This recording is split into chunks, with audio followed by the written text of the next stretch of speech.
Have item 6. Far away, Paul. Thank you, guys. Kia ora. We're pleased to bring to you today the Otukaikino Stormwater Management Plan.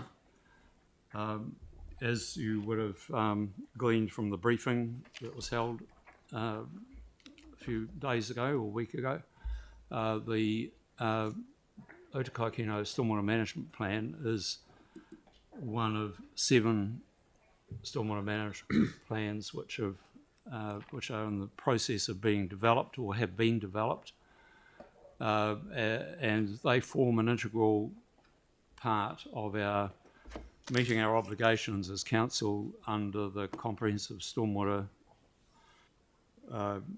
discharge consent, which was granted in 2019.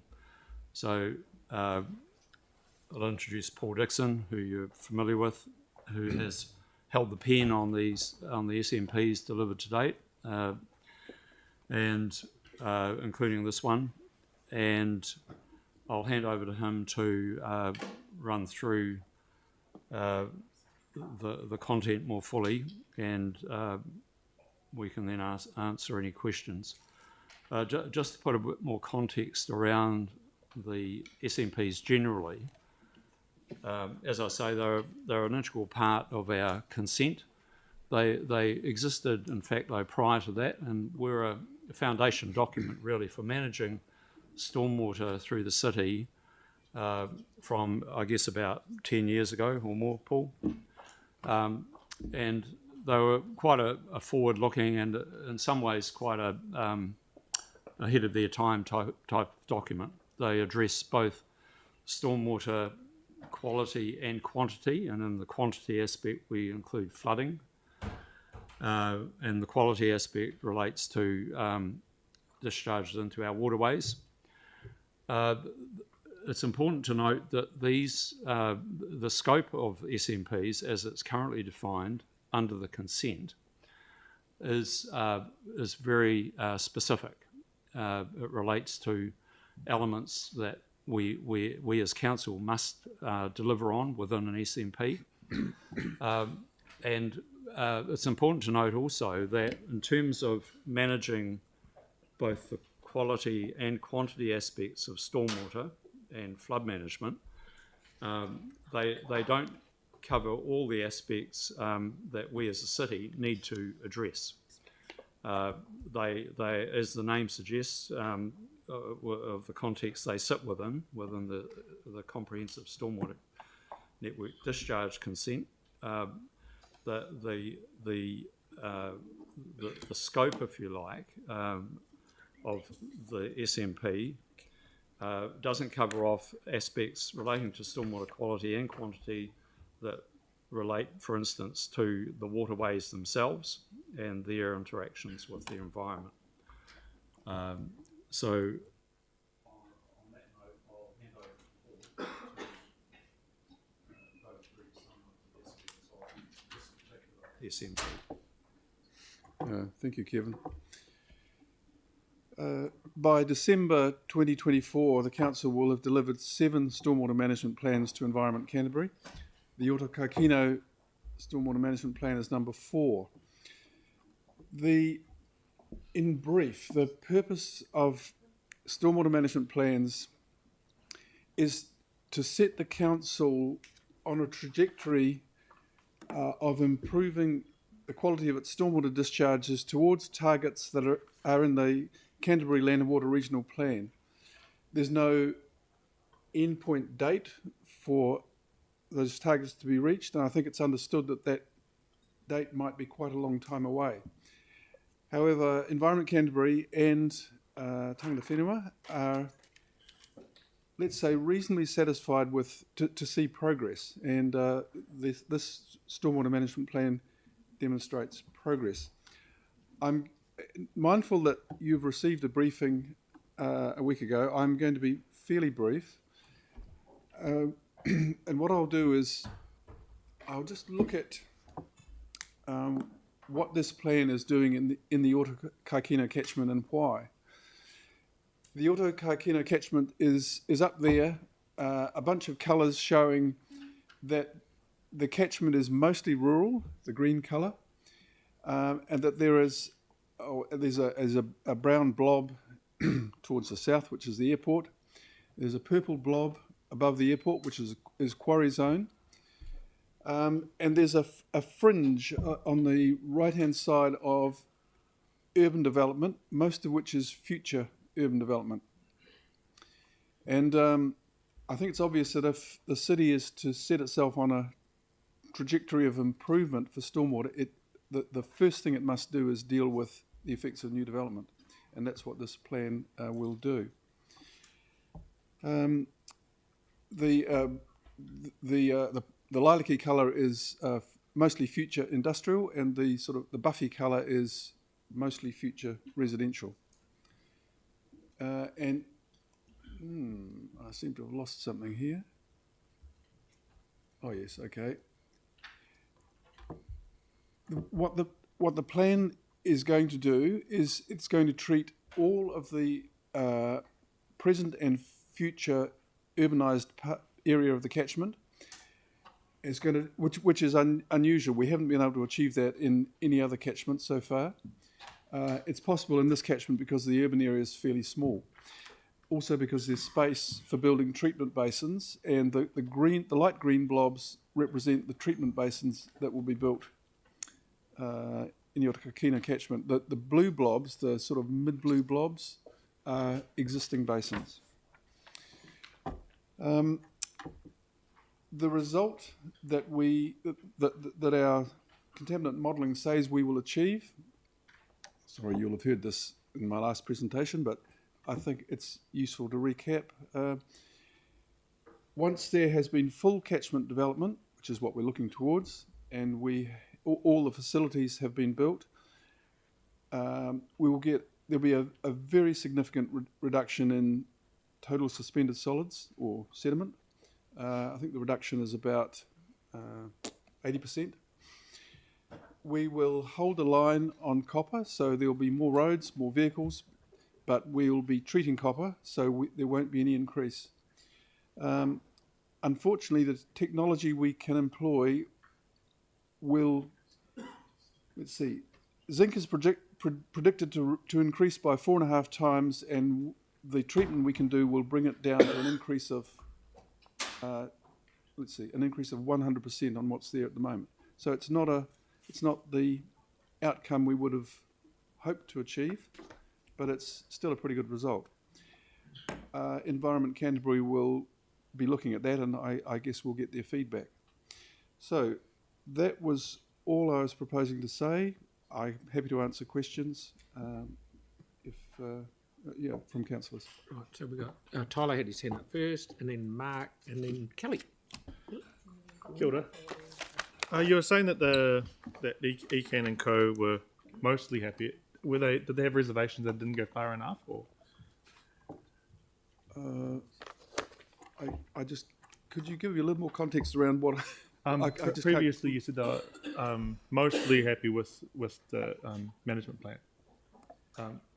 Is there other things that they wanted that were maybe not attainable? If I seem to have said something I didn't intend to say. Gotcha. What I am indicating is, I think I expect them to be happy with the SMP, but Yep. they may come back to us and say, couldn't you do better on zinc? I see. And we'll have to have a conversation about that. Okay. No, that's really my only question. Thanks. Thank you. So I've got Aaron, who is happy to move it, and Sam, who is happy to second it. Got it? Okay. Next question is Mark. Yeah, I'm not putting it. Just don't panic. It's okay. Just making sure you haven't forgotten me. Yeah, I haven't forgotten you. Thank you. I just wanted to pick up on the Christchurch Airport deputation that we had earlier, Yes. and ensure that this is all in hand, and as these stormwater basins are developed, that you'll be working completely with them to make sure that there's no bird strike risk because of what we're doing.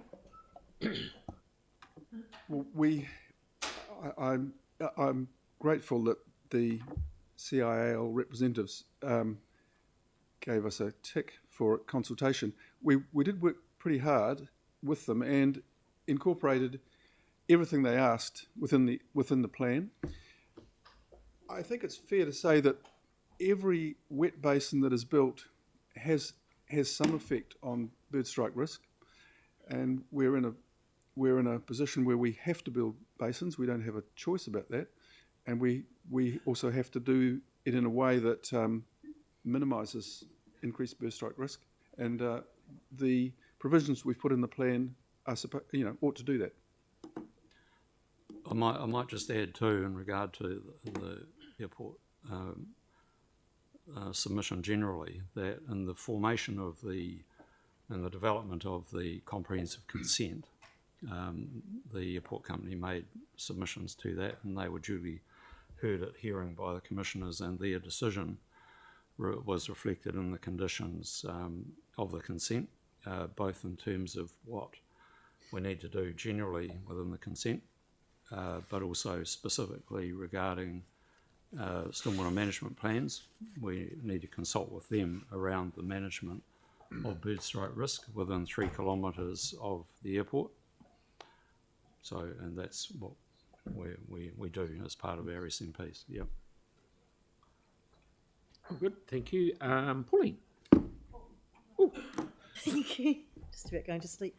Zinc. Steady. Zinc, is that mainly from roofing? Yeah, but mainly. In citywide, it is, because citywide there tend to be quite a lot of bare steel roofs or bare metal roofs in industrial areas and old metal galvanised roofs in old residential areas. In the Otukaikino catchment, where most roofs will be new, most roofs will be colour steel and they'll be clean. Yep. So the majority of zinc is going to come from roads, from vehicles tyres. on roads. And so in what way can we do more? ECAN wants us to do more to reduce the amount of zinc? Well, It's the same as a copper, isn't it? possibility that you could consider, although it's, well, one could treat all the stormwater coming off busy roads, and there's a cost implication, of course. So it's an option. Right. And sorry, just to add to that, there are technological advances happening in the bulk treatment, if you like, of stormwater, and there is one particular technology that we're looking at the moment that, in some circumstances, may be applicable to treatment either in addition to or instead of the conventional sort of basin arrangement. Yep.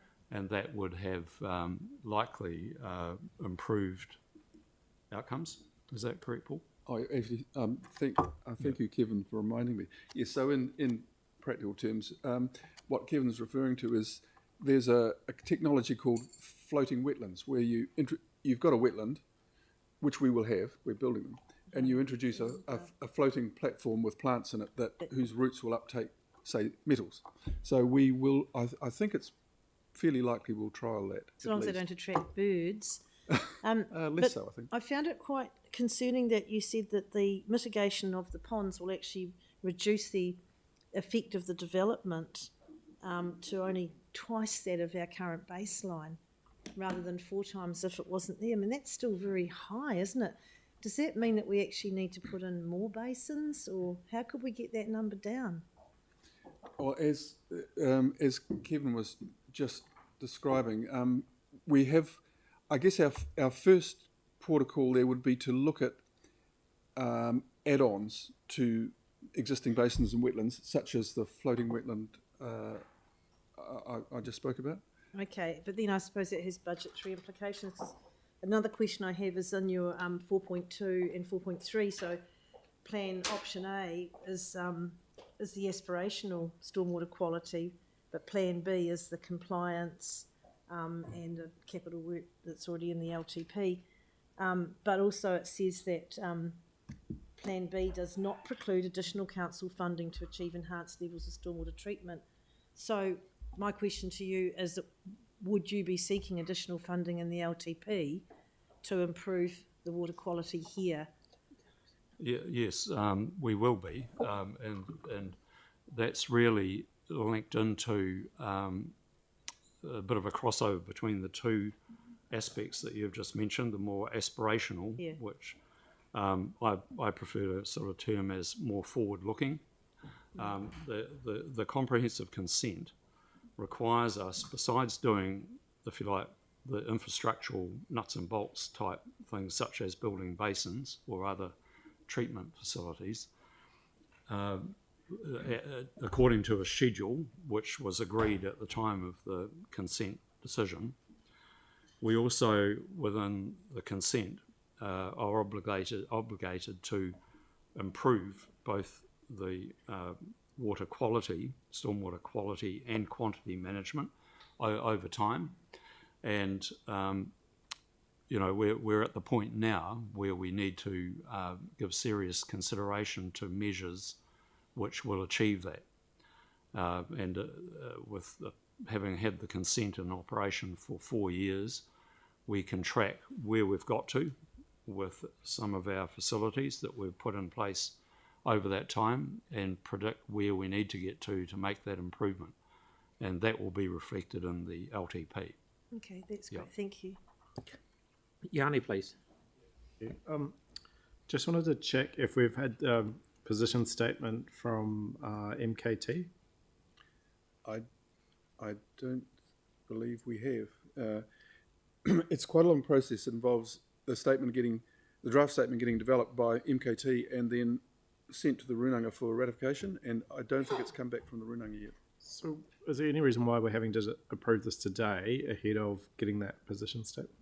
There is, because our consent condition says we have to deliver this SMP to Environment Canterbury on the 30th of June 2023. Right. And if we went back to Environment Canterbury, we've obviously had a bit of a discussion about consenting non-compliances earlier, but if we said we're waiting to get the view from MKT, is that something that you think they would show us some leniency on? Because it would be pretty fundamental, wouldn't it? I can answer that, Councillor. We had a recent consent condition that we had to complete by the 30th of June, and we went to ECAN and said, hey, we've got most of it here, but there's just a couple of bits, and they said, no, it's non-compliant. So there wasn't any movement on that particular one. Right. So while we do work closely with ECAN on a lot of things, when it becomes a regulatory matter like that, it's less flexibility. I guess that, I'd hope that ECAN, and from all accounts, that they would appreciate the impact of mana whenua as being quite significant and probably valuable to us actually getting ahead of making a decision. Yeah, absolutely, Councillor. But we talk to them all the time about that type of thing. But in this situation, when we're given a date to comply with, we need to do that. So, Councillor, our conditions don't require us to include a position statement from mana whenua. We're doing it. We're doing it because we think it's the right thing to do. But we can deliver. The intention is to deliver the position statement later than the delivery date, and Environment Canterbury's okay about that. So what happens if the position statement conflicts with something that we've agreed? Like, what if it wants option A instead of option B? The position statement isn't that sort of document. What the Runanga has, they've decided they will not comment specifically on the SMP. The reason for giving a position statement is that they say, this is our position, and you have a choice of coming towards us and meeting our position or doing something else. That way they preserve a distance between what the council is choosing to do and what is their, let's say, Mahanui iwi management plan. So it's, in my view, it's quite a sensible position for the Runanga to take, and it also allows us to deliver on time. Sorry, I guess maybe I'll just be really clear. Like if mana whenua come back to us and say, we want you to do this, after we've approved it, what opportunity do we have to revise it or to respond to the concerns that they've raised? Now, there's other councillors who meet with mana whenua on a more regular basis, but I guess that the key was just to try and understand if there is a kind of tension there, is there a mechanism that we can resolve it after we've submitted it to ECAN? The position statement is such that it reflects mana whenua views about the environment, and their view is always that they would like the council to do more. There's always more to be done, but they also understand that there's only so much the council can do. They're not going to come back to us and say they want us to do more. It's implicit in the relationship. Thank you, Paul. That's a great answer. Sorry, just the only other question is I was quite interested in the quite detailed submission around Woolston, and I know you've Yeah. This is sticks. No, the submission has actually given a whole bunch of photos and lots of detail around the concern around the stormwater impact on intensification. So, yeah, I guess you're talking in there about some sort of modelling, and I was just kind of trying to understand. I thought we were doing a citywide flood model. I don't quite know where that's got to, but I see in here that the one in Heathcote's due for completion August 2023. In terms of addressing the concerns that submitter has raised, do we have adequate resources looking at the impacts of that? This is the Otukaikino Stormwater Management Plan. We did get a submission on, but this was a submission. There's a to submission, that plan. quite a detailed one. July. Well, you can get back to Yanni on that, I'm sure. Sorry, I'd like... Rather than drop you in it. I sort of lost a few voices there. Dawn, what was your comment? You can get back to Yanni on that answer if you like, because it's fairly detailed by the sound of it. Yeah, I think I can give a sort of a general answer that hydraulic modelling in the stormwater flood management space is it's a cornerstone of the work we do. Planning wise, delivery wise, forms a foundation of what you see depicted here, and we do need to accelerate that program, and again that will be reflected in the LTP submissions that we make. Thank you very much. Right, the last question is mine, please. Okay.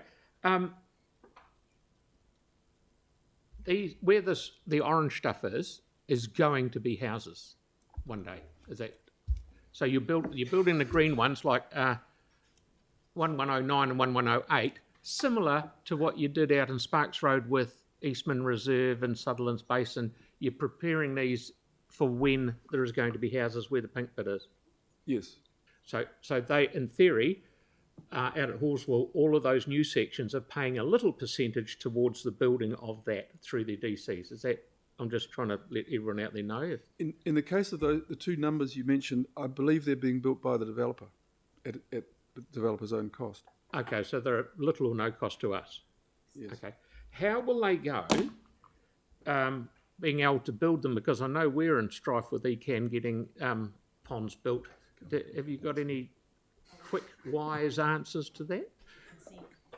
With consents on water take and stuff, or are we the same challenges apply to those particular facilities, and certainly in my view heightens the importance of resolving that issue.